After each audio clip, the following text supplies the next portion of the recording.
सुबह 10 बजे Delhi police station.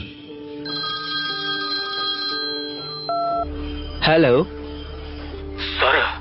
Sir, Mehrauli के जंगल में हड्डियों से भरा एक पॉलिथीन मिला है। पिछले 3 दिनों से लगातार जंगल में मिल रहे इंसानी हड्डियों की खबर से पूरा दिल्ली पुलिस में हड़कंप मचा हुआ था। कांस्टेबल राकेश उस आदमी की बात सुनते ही अपने सीनियर ऑफिसर रजत की तरफ दौड़ा।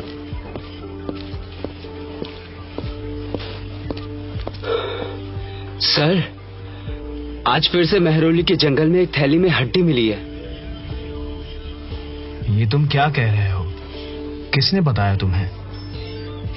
अभी मेरे पास एक फोन आया था, कोई आदमी बता रहा था। चलो जल्दी से गाड़ियां निकालो, हमें जल्दी वहां पहुंचना है।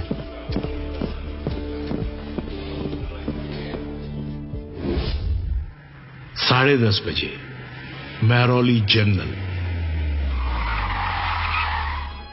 पुलिस वाले जंगल के अंदर बढ़ रहे थे कि तभी उन्हें कुछ दूरी पर एक आदमी दिखाई दिया जो उनका इंतजार कर रहा था। पुलिस वालों को देखते ही वो आदमी भागते हुए उनके पास आया और हड्डियों से भरी पॉलिथीन की तरफ इशारा करते हुए कहा, नमस्ते सर, वो रहा पॉलिथीन। उस आदमी को देखकर रजत ने उसे सवाल पूछना शुरू किया। वैसे तुम्हें ये थैली कहाँ मिली? मैं यहाँ से गुजर रहा था, तभी मुझे बदबू महसूस हुई और जब मैंने इधर उधर देखा तो ये थैली पड़ी मिली। कांस्टेबल ने जब थैली को खोल कर देखा तो उसमें काफी सारी हड्डियां थी। ये देख राकेश ने कहा, अरे सर, इन हड्डियों का आकार तो कल की तरह ही है। अच्छा,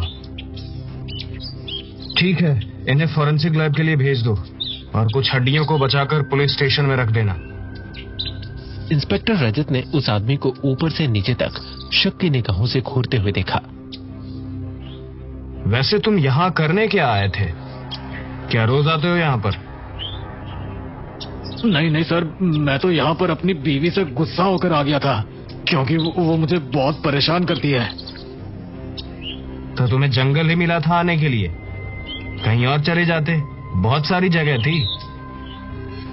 मैंने सोचा मैं यहाँ आकर उसे डराऊंगा, पर मुझे क्या पता था कि मैं खुद ही डर जाऊंगा।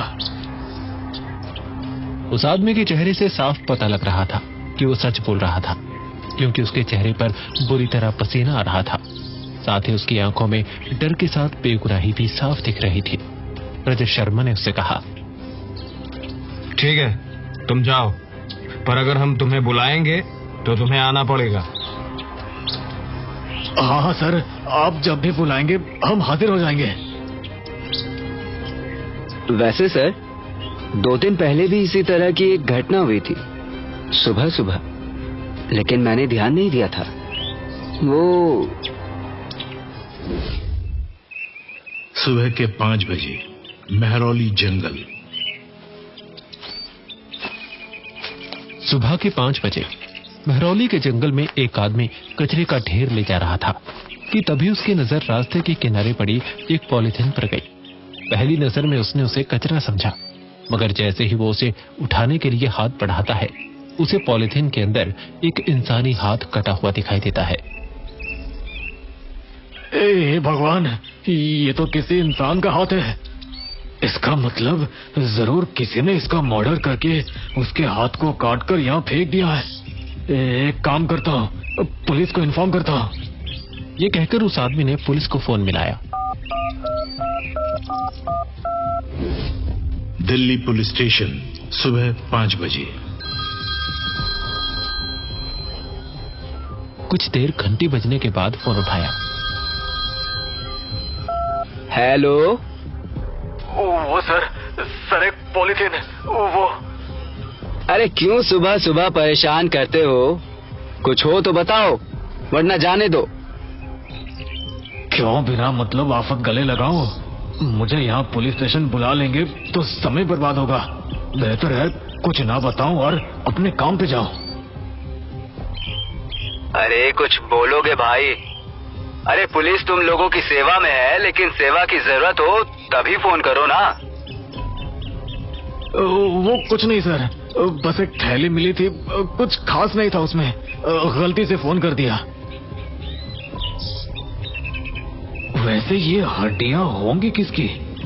किसी जानवर की तो नहीं, लेकिन भला किसी जानवर की हड्डियां कोई यूं पॉलिथीन में डालकर कूड़े में क्यों फेंकेगा? क्या पता क्या सच्चाई है और क्या नहीं।